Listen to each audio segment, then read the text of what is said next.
ఈరోజు కూడా అక్కడ కూల్చివేతలు జరుగుతున్నాయి, ఇక్కడ బీఆర్ఎస్ పార్టీ నాయకుల కార్యకర్తల అరెస్టులు జరుగుతున్నాయి. అంటే ఈ కూల్చివేతలు జరుగుతున్నప్పుడు ఖచ్చితంగా బీఆర్ఎస్ పార్టీ నాయకులు అడ్డుకుంటారని చెప్పి మీకు కూడా అర్థమైపోయింది. కామన్ పీపుల్తో పాటు ఈ ప్రభుత్వాన్ని కూడా అర్థమైపోయింది. మనం కూల్చివేస్తూ ఉంటాం, బీఆర్ఎస్ పార్టీ అడ్డుకుంటూ ఉంటుంది. ఇది కామన్ పీపుల్ కూడా అర్థమైపోయింది. ఈరోజు వరంగల్లో పెట్టినటువంటి బీఆర్ఎస్ పార్టీ పెట్టినటువంటి ర్యాలీ కూడా పెద్ద ఎత్తున చిరు వ్యాపారులు, అసంఘటిత కార్మికులు వచ్చి విజయవంతం చేసిండ్రు. ఇప్పటికైనా కళ్ళు తెరవాలి ప్రభుత్వం. ఒకవైపు అప్పు పుడతలేదంటాం, ఇంకోవైపు అందాల పోటీల కోసం 200 కోట్లు ఖర్చు పెడతారు. అసలేమన్నా అర్థం ఉందా? ఈ రాష్ట్రంలో స్కాలర్షిప్లు ఇవ్వడానికి డబ్బులు ఉన్నాయి, ఫీజు రీయింబర్స్మెంట్ చెల్లించడానికి డబ్బులు ఉండవు, రిటైర్మెంట్ బెనిఫిట్స్ ఇవ్వడానికి డబ్బులు ఉండవు, రైతు బంధుకు డబ్బులు ఉండవు, రైతు బీమా ప్రీమియంకి డబ్బులు ఉండవు.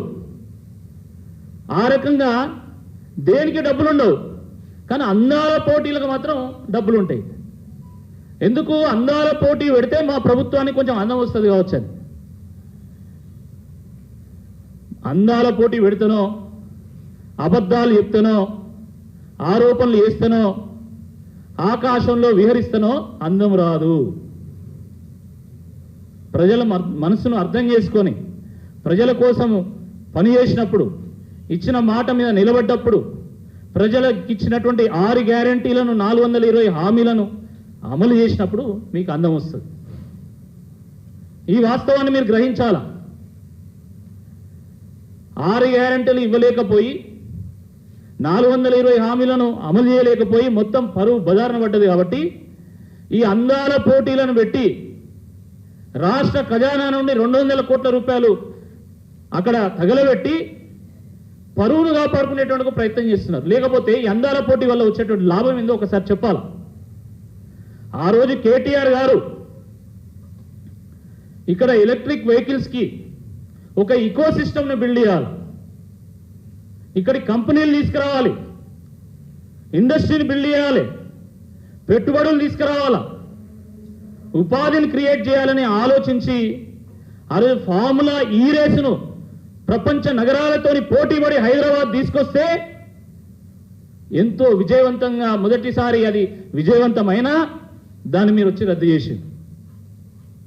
నీల్సన్ అనేటువంటి సంస్థ ఫార్ములా ఈ రేసు వల్ల ఈ రాష్ట్రంలో 700 కోట్ల రూపాయల బిజినెస్ అయింది, రాష్ట్రానికి లాభం జరిగిందని ఘంటాపదంగా చెప్పినా కూడా మీరు కేటీఆర్ గారి మీద, బీఆర్ఎస్ పార్టీ మీద, బీఆర్ఎస్ ప్రభుత్వం మీద బురద చల్లి దాన్ని రద్దు చేశారు. కానీ ఈరోజు 200 కోట్ల రూపాయలు పెడుతున్నారు, పైసా లాభం లేదు దాంతోని. కానీ అయినా దాన్ని మాత్రము అప్పులు తెచ్చి మరి మీరు అమలు చేస్తూ ఉన్నారు.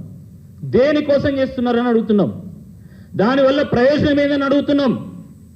ఫార్ములా ఈ రేసులో 1 రూపాయి పెడితే రాష్ట్రానికి 100 రూపాయలు లాభం జరిగింది. కానీ అందాల పోటీలో మీరు 100 రూపాయలు ఖర్చు పెడితే 10 రూపాయలు కూడా లాభం కానటువంటి పరిస్థితి ఉన్నది. వాస్తవం కాదా అని చెప్పి ఈ సందర్భంగా మేము ప్రశ్నిస్తా ఉన్నాం. దేనికోసం పెడుతున్నారు? ఎవరిని ఉద్ధరిద్దామని పెడుతున్నారు? ఎవరి భవిష్యత్తు కోసం పెడుతున్నారు? అందాల పోటీలు అనేటివి అది ఒక అవుట్డేటెడ్ సబ్జెక్ట్. అది పోనీ అవ్వన్న మీరు అందంగా నిర్వహిస్తున్నారా అంటే అది కూడా లేదు. అందాల పోటీలు అని చెప్పి పాపం 150 దేశాల నుంచి వచ్చినటువంటి అతిథుల్ని మొత్తం రాష్ట్రం అంతా తిప్పుతాను. కనీసం నేషనల్ మీడియాలో కవరేజ్ ఉందా? ఒక ఆర్టికల్ ఉందా? దానివల్ల జరిగే లాభం ఏందో దాని మీద అవేర్నెస్ ఉందా? ఫార్ములా ఈ రేసును నిర్వహిస్తే ఒక సచిన్ టెండూల్కర్, ఒక శిఖర్ ధావన్,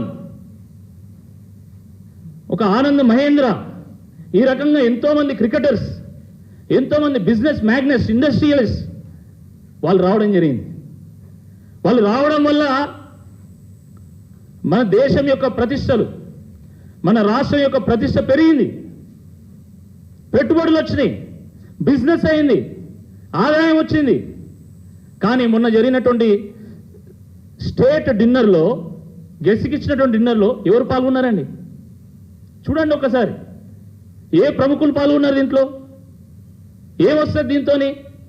కనీసం ఆ వచ్చినటువంటి ఆ గెస్ట్ని నానక్రామ్గూడకో గచ్చిబౌలికో లేదా కోకాపేట తీసుకుపోతేనన్నా తెలిసిపోయేది. హైదరాబాద్లో ఇంత పెద్ద కంపెనీలు ఉన్నాయి, గూగుల్ ఉంది, మైక్రోసాఫ్ట్ ఉంది, యాహూ ఉంది, ఫేస్బుక్ ఉంది. ఇలా ప్రపంచంలో ఉన్నటువంటి మేటి కంపెనీలన్నీ హైదరాబాద్లో ఉన్నాయని ఆ 150 దేశాల నుంచి వచ్చినటువంటి అతిథులకు తెలిసేది. వాళ్ళు పోయి వాళ్ళ దేశాలకు చెప్పేది. ఈరోజు మీరు ఏం చేస్తున్నారు? ఎక్కడ తిప్పుతున్నారు? మీరు పర్యాటక కేంద్రాలకు తీసుకొస్తే మాకు అందం వస్తుందా? నా తెలంగాణ కోటి రత్నాల వీణ, అనేక అందాల జాన, అలాంటి తెలంగాణకు వీళ్ళ వల్ల అందం వస్తుందంటే ఎవరు నమ్మరు. వీళ్ళ వల్ల ఏదైనా ఉపాధి, ఉద్యోగాలు, పెట్టుబడులు అవస్థ లాభం ఉంటుంది.